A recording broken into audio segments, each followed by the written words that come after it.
Perfect. While more people are trickling in, and I'm loving seeing those messages from everyone on chat. So feel free to introduce yourselves on chat. We'd love to see all of you.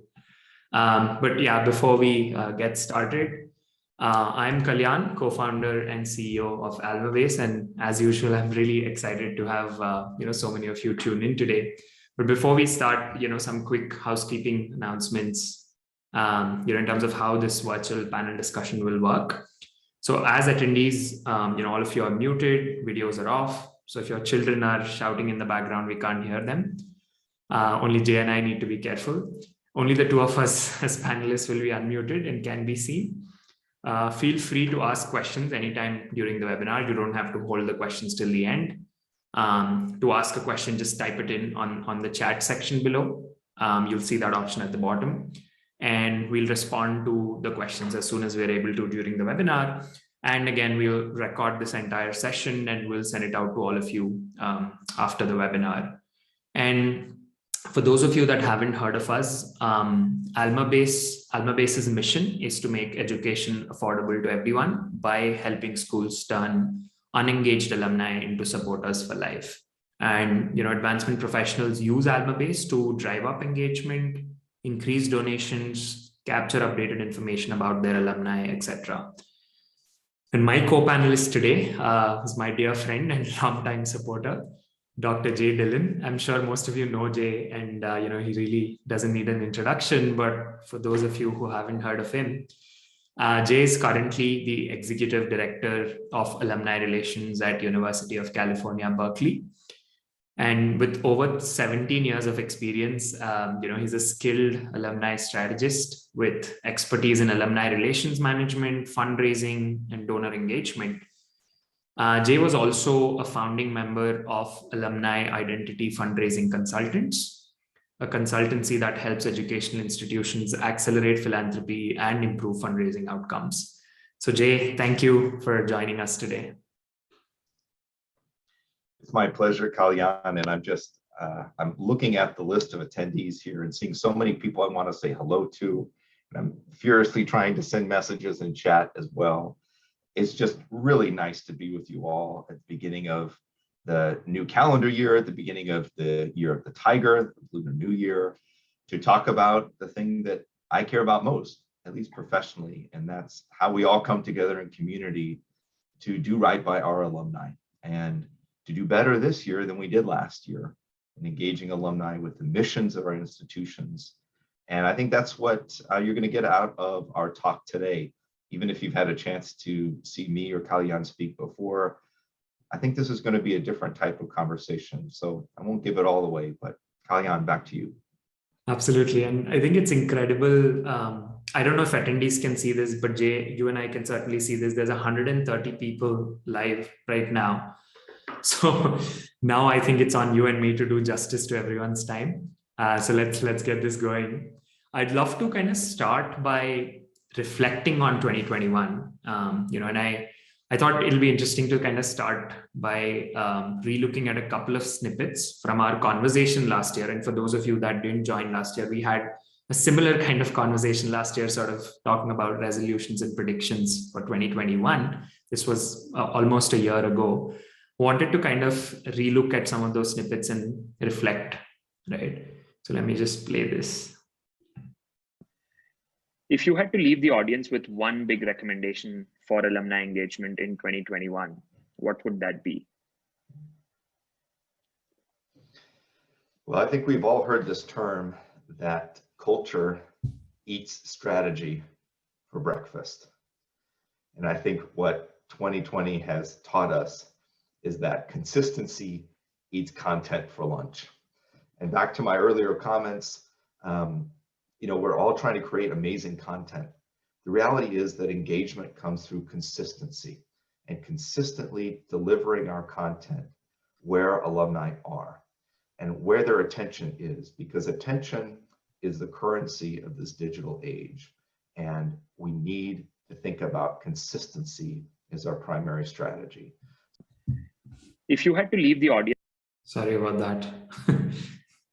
Structure where you're going to post to Facebook 3 times a week, and you're not going to worry about is the content the best thing ever, but just that you're going to be there, because consistency is key. Attention is the currency. And that's what I want to leave you with today. So Jay, you sort of very clearly advocated for consistency. How do you sort of advocate for consistency at Berkeley now, or do you have any anecdotes to share, or maybe even like thoughts on anything you'd change about what you said last year? Well, watching that back with you live, Kalyan, I'm just glad I'm not wearing the same sweater. I guess I've got the same background. So how's that for consistency? But I was thinking about this last night, this culture eats strategy for breakfast, consistency eats content for lunch. And I was trying to come up with something about dinner. So here it is. It's that data eats collaboration for dinner. And I want to explain what I mean by that. I think over the last 2 years, we've collected so much data, new data that we've never had, data about digital behavior, digital engagement, our consistency of being present in front of alumni in the digital space have generated so many other pieces of digital dust for us to track. And, that's great.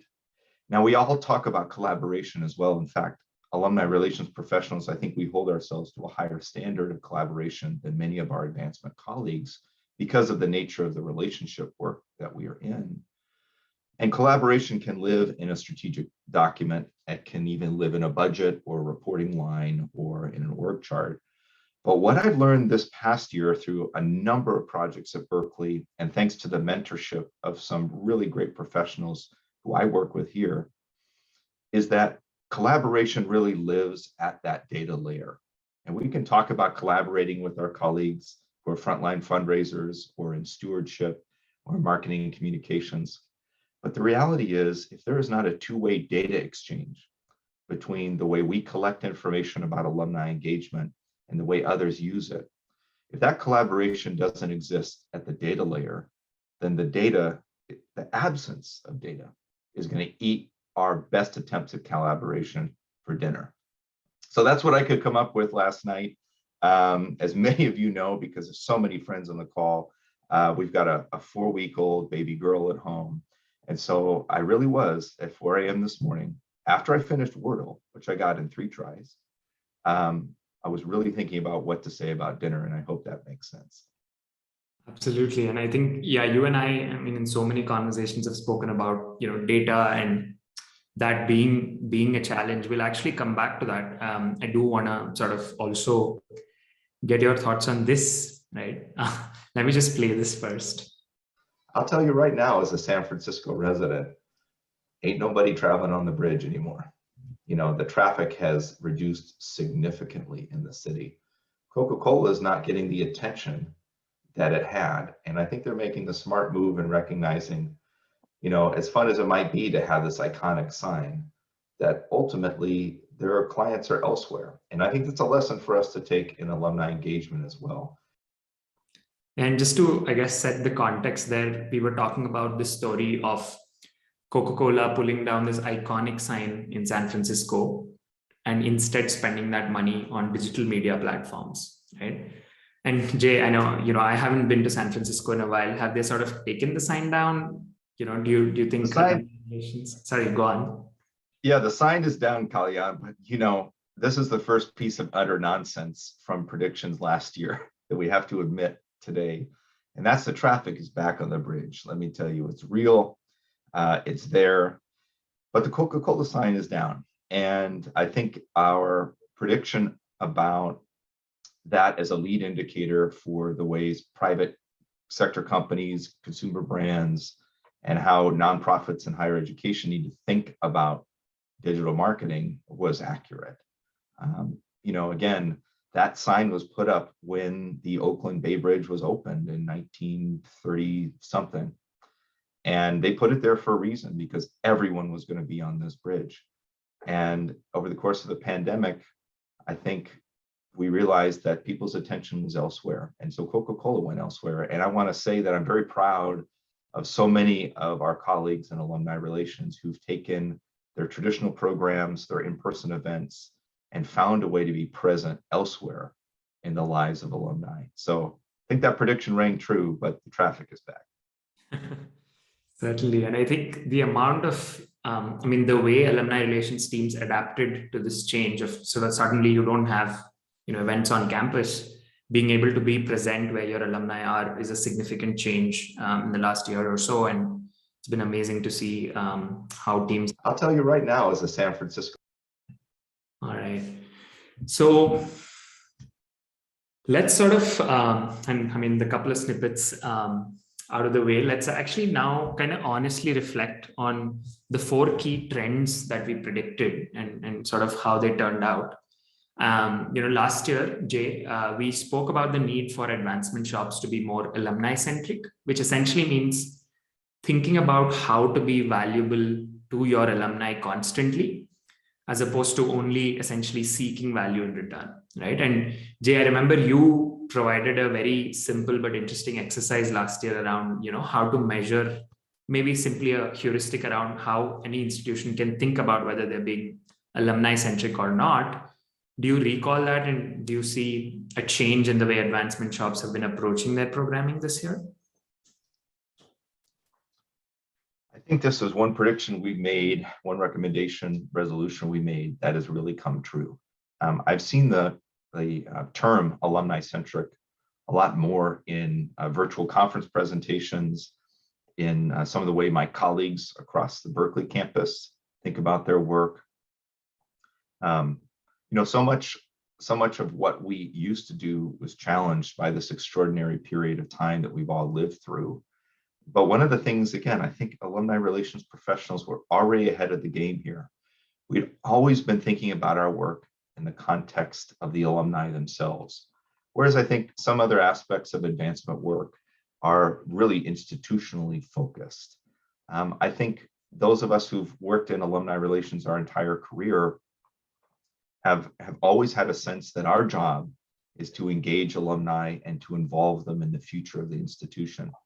In fact, that's the mission of the UCLA Alumni Association, where I got my start. So I think this idea about alumni-centric has always been there. I'm just glad we're talking about it a little bit more. And it does have implications for budget, which I've certainly seen in my own work at Berkeley, in realigning budget towards things that really put alumni and their needs at the center, versus looking first at the institution, trying to see what does the institution need and how can we get alumni to do that thing or support that thing. So I think, please, if you disagree with me, put that in the chat.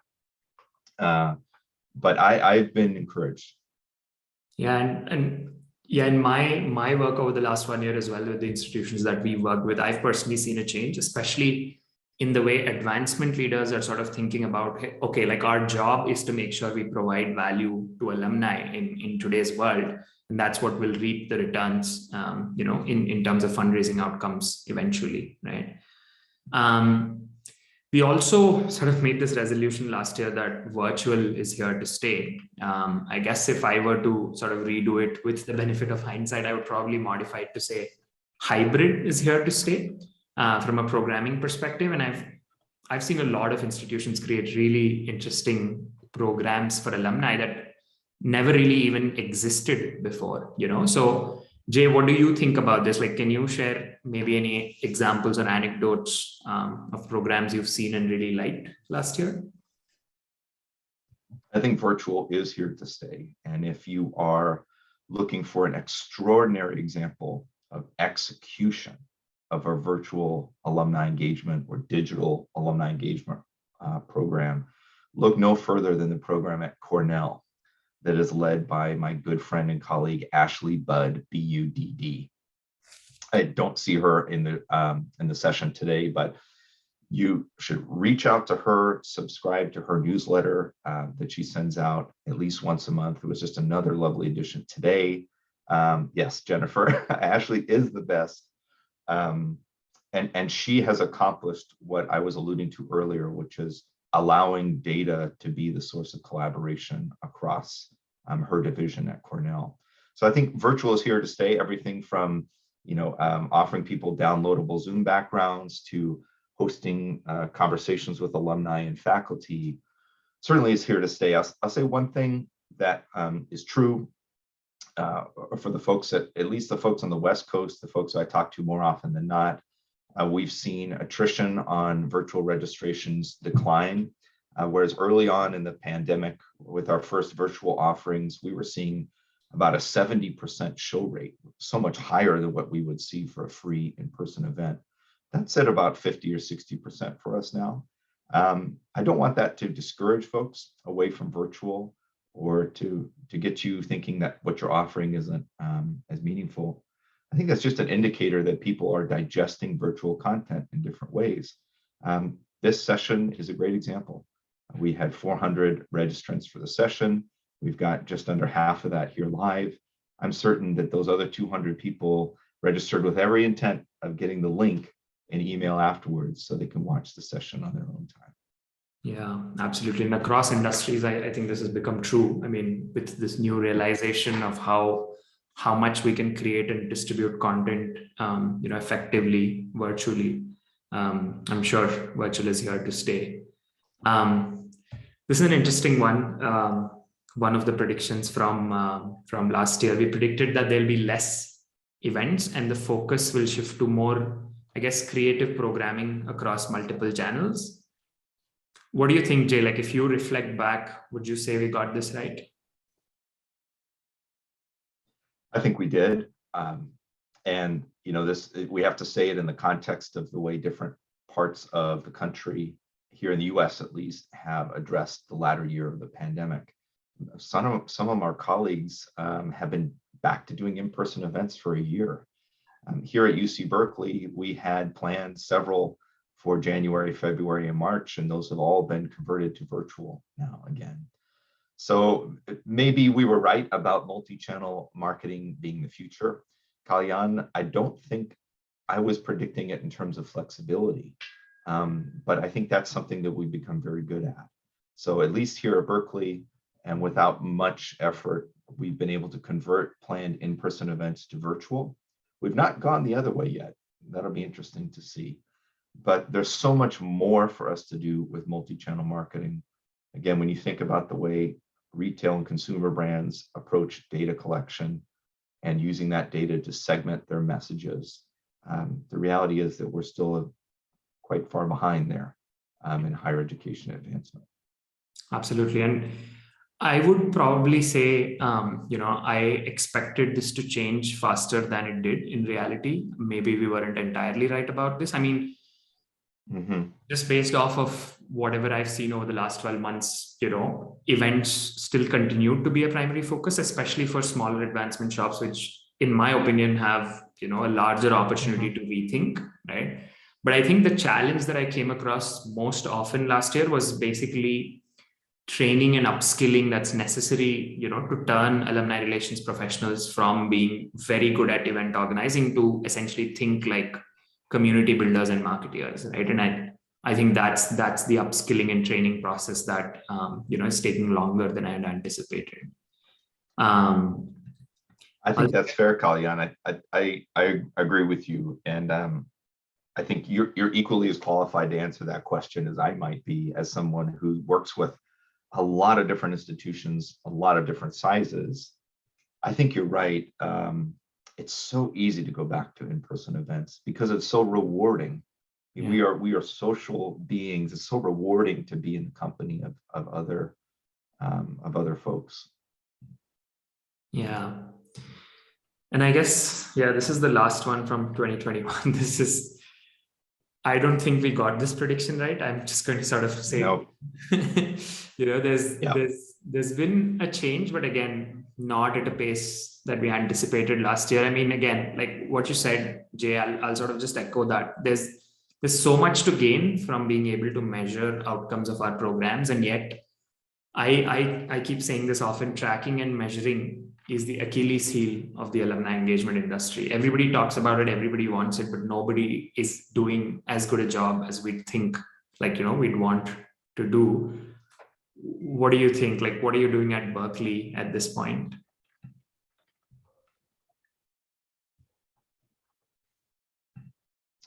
Well, I'm willing to admit that this was utter nonsense as well.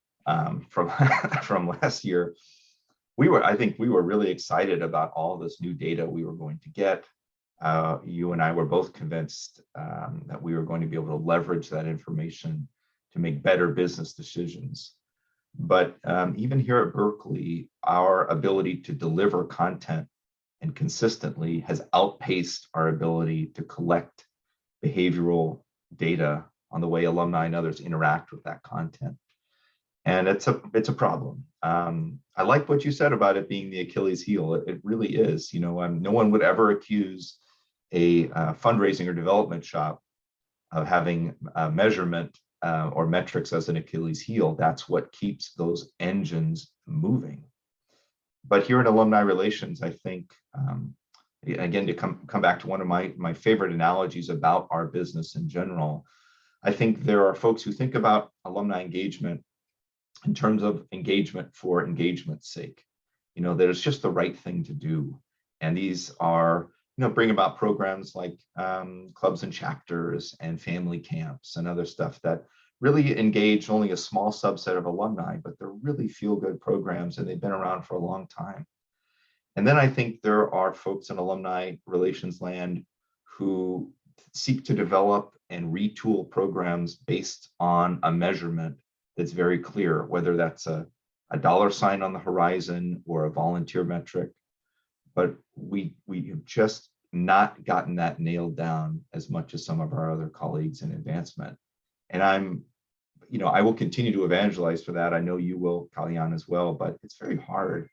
And I don't, I know it's difficult, folks, but we should be doing a better job of measuring what it is we say are our outcomes. Yeah, and I think that evolution for any industry is a curve and will take time. But, just to sort of, I guess, just throw more insight into this point, like today, like, for example, if there's a digital marketer and let's say that person says, I spent $10,000 on an ad and I'm telling you it worked because 3 people called me and said they loved it, then they'll get laughed out of the room, right? Because they're going to have to back it up with data to say, hey, here's what the $10,000 resulted in, here's all the outcomes, here's the metrics, and yet, unfortunately, today, a lot of alumni relations shops are sort of left with mostly gut and anecdotal evidence to sort of measure effectiveness, of these programs. So those were, I guess, our honest reflections from 2021. Let's look forward, and sort of look at a couple of things. I mean, again, like just reflecting back on 21, we got a couple of things right. We were way off on a couple of things. Let's sort of see, like, look forward to 22. And Jay, are you ready to put your neck on the line again? I am. Let's go. Let's go. Okay. I'm going to start with this. Personalized content wins. I think the point I'm trying to make here is that all alumni aren't created equal.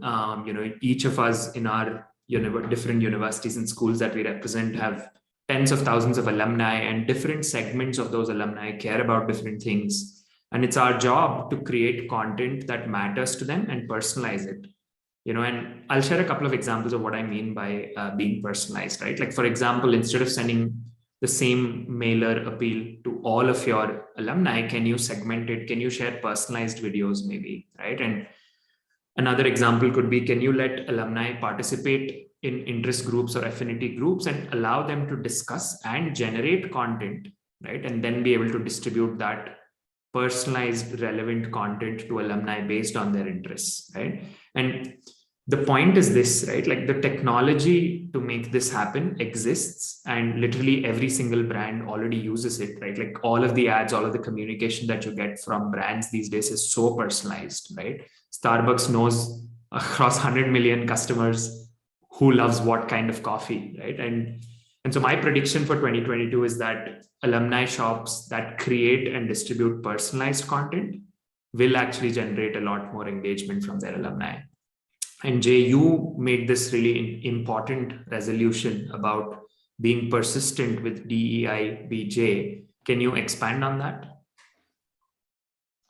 Sure. First, I want to +1 what you said, Kalyan. I think growth in the future of our business of engagement is no different than growth has been in customer acquisition and retention in the private sector. And the quicker we jump on that, the better off we'll all be. So DEIBJ, this is probably an acronym that you've seen. It's diversity, equity, inclusion, belonging, and justice. And certainly over the last 2 years, we've all been faced with the realities of the culture here in the United States and numerous tragedies visited upon Black people especially. And we as relationship professionals have taken on, I think, the much needed work of finding ways for our institutions to be a place where alumni of color and other historically marginalized alumni communities feel as though they belong. And I said this in the session last year that one of my hopes for our work is to acknowledge that all alumni belong in everything that we do. And there's nothing extra that any degree holder has to do to be an alum. They are a part of the alumni community as a whole. And so I think persistence is going to be our challenge this year, because no doubt your institution now has a chief diversity officer. No doubt you have created some type of alumni group or constituent group for alumni of color or other marginalized groups. Perhaps you even have specialized mentor programs or scholarship programs as well. But when you put that all together, sometimes that could read like a checklist. And I think what we're talking about is people, and people in the way they feel, and the way they feel being 100% valid. And so I am challenged consistently here at Berkeley, even with all the work that the university has done, that my office has taken on in partnership with others across campus to create a sense of belonging for alumni groups that have not always felt like they belong. And I want to offer one practical example and one personal example, because I do want to spend a little bit of time on this, because that's how important it is to me. In our in-person homecoming this October, we had 2 events that were put together with alumni of color in mind.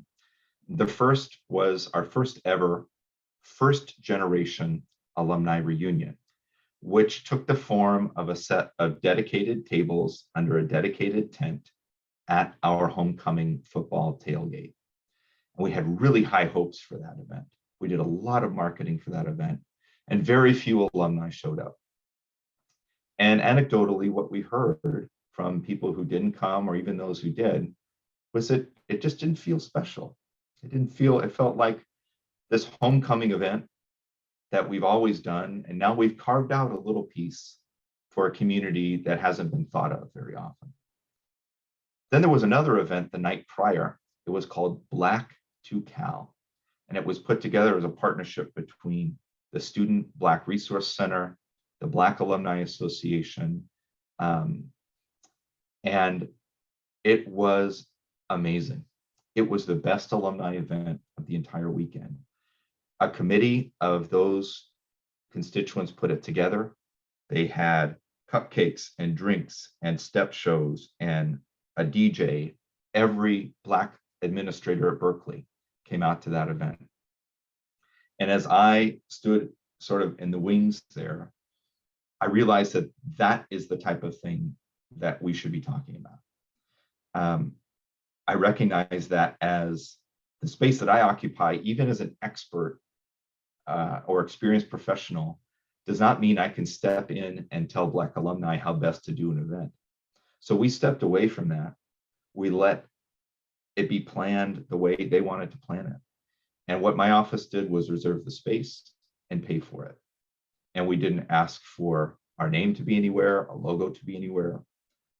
But that's what it means to be persistent with DEIBJ. That's what it means to create belonging, not to take something that you've always done and find a way to try and carve out a little piece for a group that has been marginalized, but it's instead to open your arms and say, whatever you'd like to do, Sounds good, sounds right to us, and we want to support you.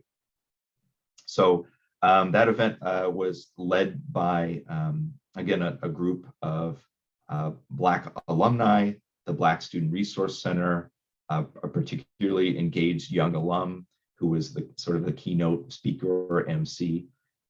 So thank you for letting me share that, because it is both a practical and sort of a personal lesson for me about what it means to occupy the space I do, but also try to leverage my role and my responsibility to create belonging for alumni at Berkeley.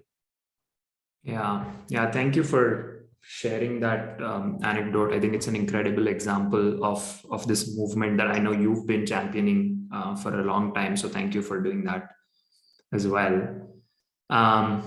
Let's move on. All right, second prediction. I think we'll see changes in our fundraising model, and I'll explain why, right? Like, see, I think the overall confidence in the value of higher education is declining, probably at an all-time low. And while the total dollars raised is growing slightly, the number of donors is declining. So basically, less people are giving more, and this is sort of the trend in higher education fundraising right now. But the most alarming part for me is that the average age of donors is rising. So unless universities evolve their fundraising model to one that's engagement-led, they're unable to sort of develop a pipeline of young donors. And that's so critical for the longevity of, higher education fundraising. I'll throw it open to you, Jay. Like, how do you feel about sort of the macro trends in higher education fundraising and what that means for our jobs? So there are two macro trends that are occurring at the same time that you may all be aware of, but let me put some numbers to it for you. So back in 1994, the average alumni participation in giving across the entire four-year colleges in the US was about 19 to 20%. So 19 to 20% of alumni on average in 1994 were giving back every year to their alma mater. If you fast forward even to 2014, that has been cut in half, and the alumni participation rate average is about 9%. Now, at the same time, I want you to just imagine your institution, what you know about your institution. Think about the students of today. Think about how there are more women than men. Think about how there's more diversity across every spectrum than there was in 1990. So as I've often said in podcasts and webinars and written about on my blog, at many of the institutions where I have worked and spent my career, the typical major donor is a white male, age 55, who lives in proximity to the campus. And I just want us to recognize that the number of those individuals who will even be available 20 or 30 years from now has diminished significantly. So even if you just look at engagement outside of diversity, equity, inclusion being the right thing to do, and you just look at the numbers, if we do not try to engage our young and more diverse and more female and population in a different way than we've engaged the major donors of today, everyone's in for a big cliff here in not too many years. So yeah, and I just saw my good friend Brian Spencer, Cal alum, put in the chat, Brian, yeah, the Black to Cal video is great, and I have seen it. So thank you for being here. Yeah, back to this engagement concept, it's if we're not persistent about being serious with our engagement strategies that are focused on alumni of today who look very different than our major donors and philanthropists, then we really are shooting ourselves in the foot. So enough said about that. I think probably everyone's head is nodding, and I invite you just to think about it. Look if you can, just anecdotally, who are the major donors to your institution? And what are the possibilities for you to even have that population to appeal to in 20 years? Yeah, and Jennifer Cunningham earlier sort of made a comment a few minutes ago about like, that needing like a change in the leadership's mindset as well, because, if a leader is in their position for, let's say, the next 5 years, maybe this is not going to affect their job as much, but looking at the long-term picture and having that vision. So there are leaders, there are plenty of leaders in the audience today. So this is a cue for you to rethink the fundraising model from an engagement-led perspective. Let's move on. Jay, I'll let you talk about this. Yeah, this is an interesting one. Certainly a trend that was on the way up even before the pandemic. And I think just a recognition of the cooperative environment in which we work now is mergers of advancement shops. And so what we're talking about are some great examples of the mergers of, let's say, career services with an alumni relations shop, such as UC San Diego. And I know I saw somebody's here from UC San Diego in the chat, so get a hold of their email address and you can ask them about it. But bringing together career services and alumni relations, I think, is a trend.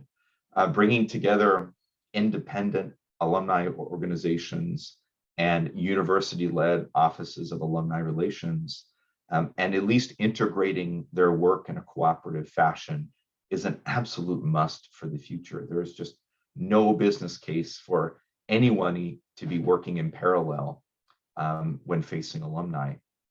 So other mergers too that I think are a little bit more interesting, and I've seen fewer examples, but they're certainly out there.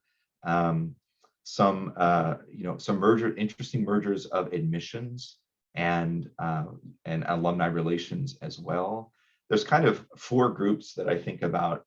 If I was going to build my ideal higher education campus, right at the heart of the campus, or maybe right at the entrance of the campus, I would have a building that I would call the Welcome Center or something of that nature. And in it would be 4 offices. It would be admissions, the Career Center, alumni relations, and parent programs as well. I'll put that in there.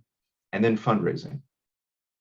It would be all of those external facing parts of the institution, sometimes called external affairs, that really should be working together. I think a great example of this, if you ever had the opportunity to visit the alumni house at UC Irvine, walk down one of their long hallways, at least a few years ago, there were pictures of alumni in the hallway, and they were alumni who were really helping with engagement, really helping with career services. I mean, they're the same people. So, integration certainly can be sometimes seen as a bad word, but merger as well. I mean, I know some M&A lawyers who are just really difficult people. But whatever word you want to use, and language is important, what we're talking about here is collaboration and recognizing that our audience is the same, whether it's admissions or alumni relations or career services or fundraising. The low-hanging fruit for all 4 of those groups are the alumni themselves. Yeah, and I think the crux of what you're saying there is also the trend of sort of working together and reducing silos, whether that means officially sort of merging entities or remaining separate, but aligning objectives. I think having the same audience and aligning is, I think, the critical aspect there. One last prediction that we'll make for 2022, but I do want to sort of take a moment to apologize for not being able to keep up with the chat here. I know I mentioned at the beginning, you can type your questions anytime, but I'm honestly struggling to keep it, Yeah, bring them back at the end. We'll do some Q&A at the end. How does that sound? Exactly. Yeah, that'll be helpful. Anybody has questions, please bring them back at the end. We'll sort of wrap up in the next couple of minutes, and then we'll leave some time for questions. Last one, Jay. I think hybrid programming is certainly set to get better, but I've got a question for you. I mean, how do you think about hybrid programming at Berkeley? Do you sort of just have separate in-person events, separate virtual events, or do you think about like both formats for the same kind of event? How do you think about hybrid? Well, we've not had much experience at Berkeley yet. I know several of my Berkeley colleagues are are with us in the session, and so they can comment as well. But I don't think we've seen or experienced many examples of trying to do a true hybrid event where alumni could participate in person or virtually, and certainly not one that has risen to be an example of how to do it right. I think that's probably a function of Berkeley and where we are, and having returned to campus very late, having, as I mentioned, still doing predominantly virtual activities now. I hope that hybrid events get better. I really don't know what that looks like. I am, as you all are, I'm constantly hearing about new startups in this space that promise a different way of engaging alumni virtually. And some of those things go past the gimmicks that we've all seen, like polls and chat rooms and other things. But I think ultimately, if I were to take this prediction and try to look ahead at an industry that's somehow done this well, I don't think we have to look any further than healthcare.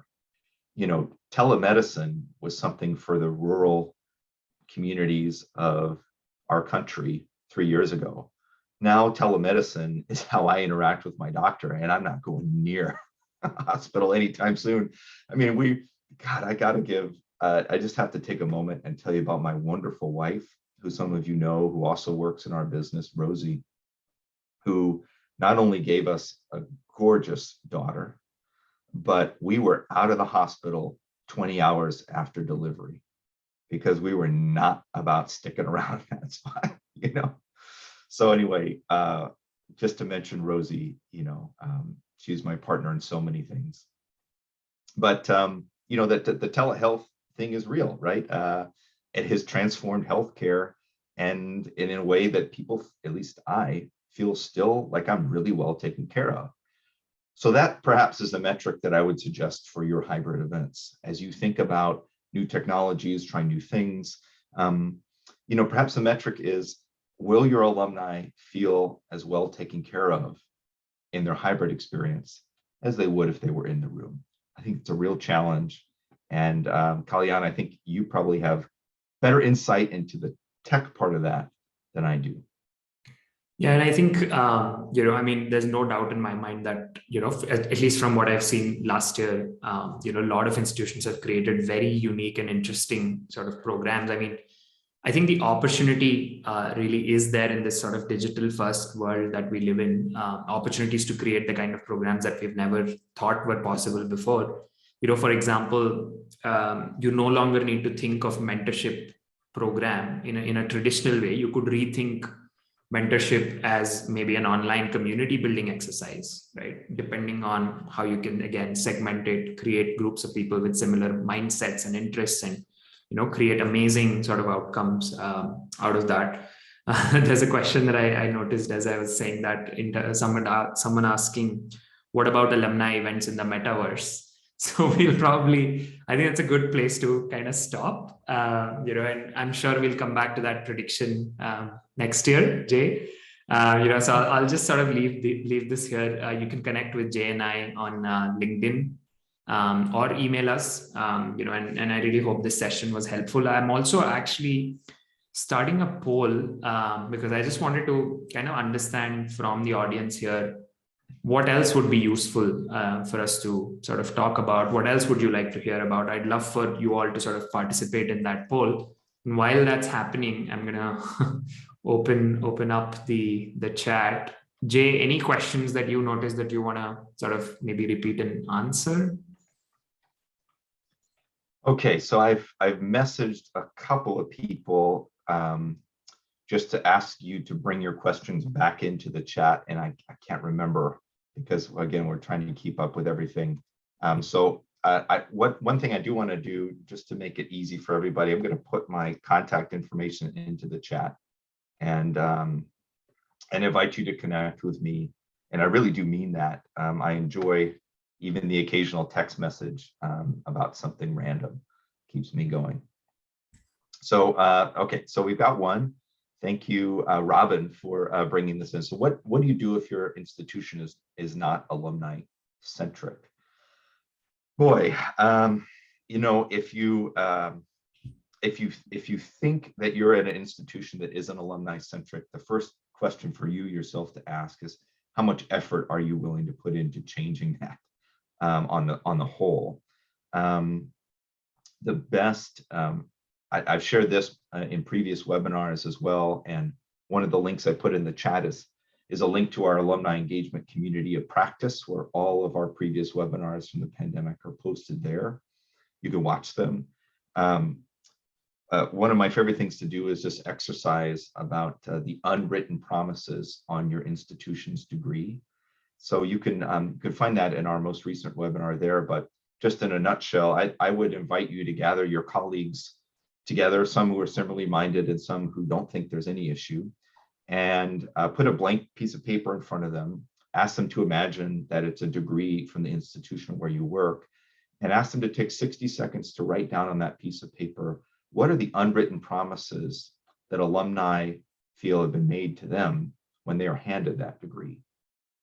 And what you will find is that people write down things about being alumni centric. They don't write down the promise that alumni will always be solicited or that alumni will always be asked to give back. They write down things like, help me with my career. I want to volunteer. I want to help students, things like that. Yeah, and I think just to sort of add one insight from my side there, if your institution is not alumni centric, I think a good place to start is basically reach out to a few alumni, find out what they care about, right? Like, hey, how can we be helpful, right? Like, how can the university be helpful in who you are today, in your life today? If you can do that across different segments of your alumni population, that gives you a good place to start, right? So maybe that's what I'd like to add there. All right, let's see if we can follow through on some of these questions. So some people have been asking about DEIB resources, and I am going to share in the chat once I have a minute to look it up. My colleague, Shalonda Martin, who works at USC, who is absolutely one of the top DEIB consultants in this space. She and I and some others partnered on an Alumni Relations DEIB session some time ago. But I got to put her information in there. It's worth talking with Shalonda for sure. Yeah, it's let's see, what else can we? That's one of the top sort of options on the poll that I can see in terms of DEI and Alumni Relations and Advancement being one of the top requested ones. All right, let's see what other questions are here. I'm new to Alumni Relations. What resources do you recommend for a newbie? Says Robert Holland. Jay, any good resources that you would recommend? Okay, well, here's one. I just put Shalonda's information in the chat, so please reach out to her. So a couple of resources. The first is we have one of them on the call with us today. Her name is Maria Gallo, and she's just written a phenomenal book called The Alumni Way. Okay, you need to go out and buy this book and read it. It is not a how-to manual of how to create an alumni engagement program, but it is a book that explains why we do what we do and why it is important. And I think it's a wonderful place for you to start if you're new to this business. Two other things, which are both related to the links I put into the chat. One is I invite you to join our Alumni Engagement community of practice. We started this community early in the pandemic in April 2020. We've been hosting webinars with chief alumni officers from across the country, and we focused on a lot of different topics that will be of interest to you. There's a webinar on digital engagement. There's one on DEIB. There's a webinar on what to do with virtual graduation, about how to welcome students virtually to campus. So please sign up for that. I'll put the link in the chat again. The other thing I would invite you to do is, if you're curious about the intersection of data in our work, I really would invite you to read some of the research that I and my colleagues have been conducting in this space. And you can find most of it on the Alumni Identity website in the blog and research section to, look at some of the practitioners who are viewing our work from a data perspective and not so much from sitting with a board for 3 hours every quarter and listening to what they think alumni want. There's probably no worse way to go about this work than to invite some random alumni to tell you what 500 other 1,000 people want. I say that with love and affection for boards. But yeah, and I agree with you, Kelly. I cannot emphasize more the need for more research in our industry.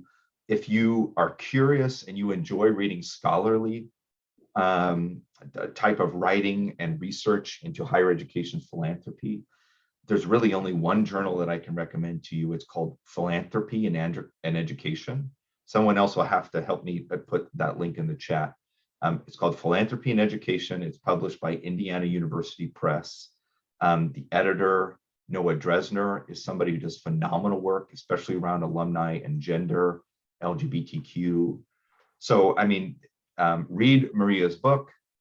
You probably can access Philanthropy and Education through your library's license, and check out the blog on alumniidentity.com, and please sign up for our Alumni Engagement Community of Practice. And yes, Susie from my own staff at Berkeley is reminding me, CASE, of course, please, please stay active in CASE and be one of these people who signs up and shows up and speaks up about alumni relations at various conferences. Yeah, I think that's all great advice. And I think it also reminds me the need for more communities of practice, right? I don't think, across different kinds of institutions, across different levels of sort of experience in alumni relations and fundraising, I think more communities of practice would actually really benefit this profession. Don't you think, Jay? I'm sorry, Kalyan, I was just reading a chat and I didn't catch your last comment. What was the question? I was just saying that more communities of practice at different levels of experience and different kinds of institutions would actually be really helpful. I'm often surprised by the lack of them, and maybe that's a note for myself as well. We should probably do something about that. Yeah, I agree with you. And I was just reading a comment from one of our participants today who works at a K-12 school. I think that's an area that's particularly rich for sharing best practices and posing questions to your colleagues. There are a couple of, believe it or not, there are a couple of Facebook groups that are really great for that K through 12 alumni relations practitioners. Those names are going to escape me right now too. And if somebody else wants to, it knows and is in these groups with me too. One of them is called Alumni Relations Professionals, but maybe just but those exist as well. Yeah.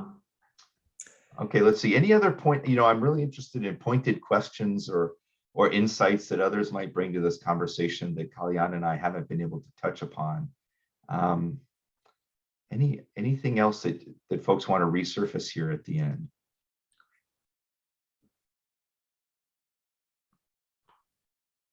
There's a question there, Jay, from Fiona. Any insight on engaging with international alumni or alumni living around the world? I think we should definitely, I think we'd be amiss if we, trying to recall, sorry, I'll let you answer that, Jay. I'm trying to look for a resource in the meanwhile. Yeah.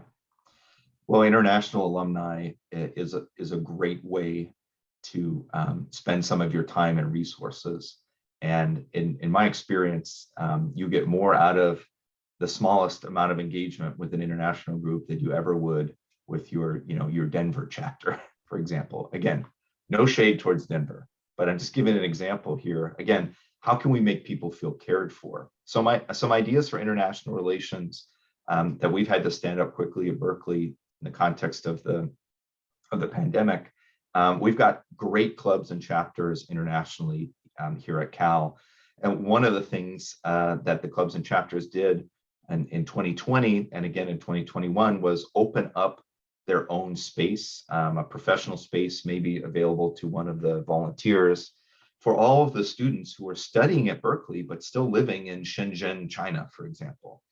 And so the club there in Shenzhen, once a month on a Friday night, opened up the workplace of the club president.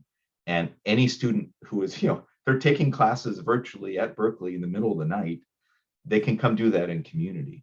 So I thought that was great.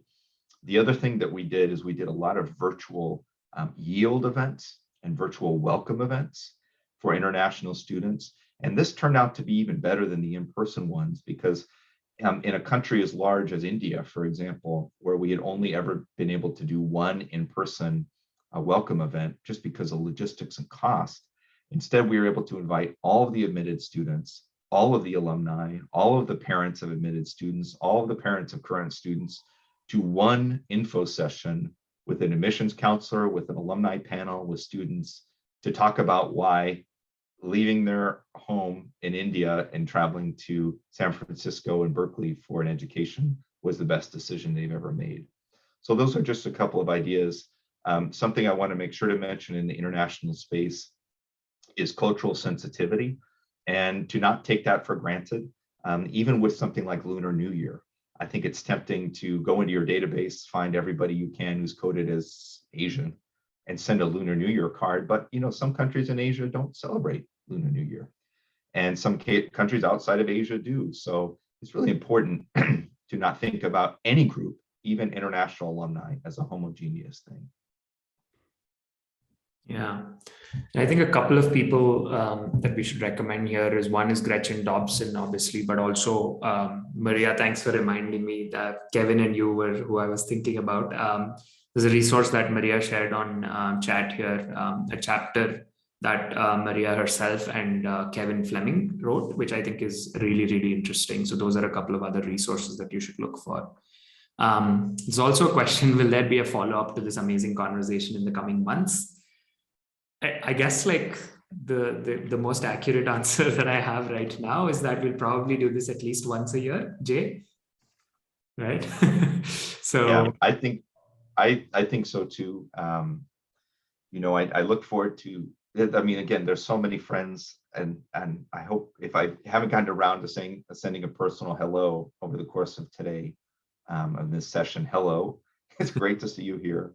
I look forward to seeing many of you at the Case Drive conference in New Orleans next month, at other conferences as we are again in person.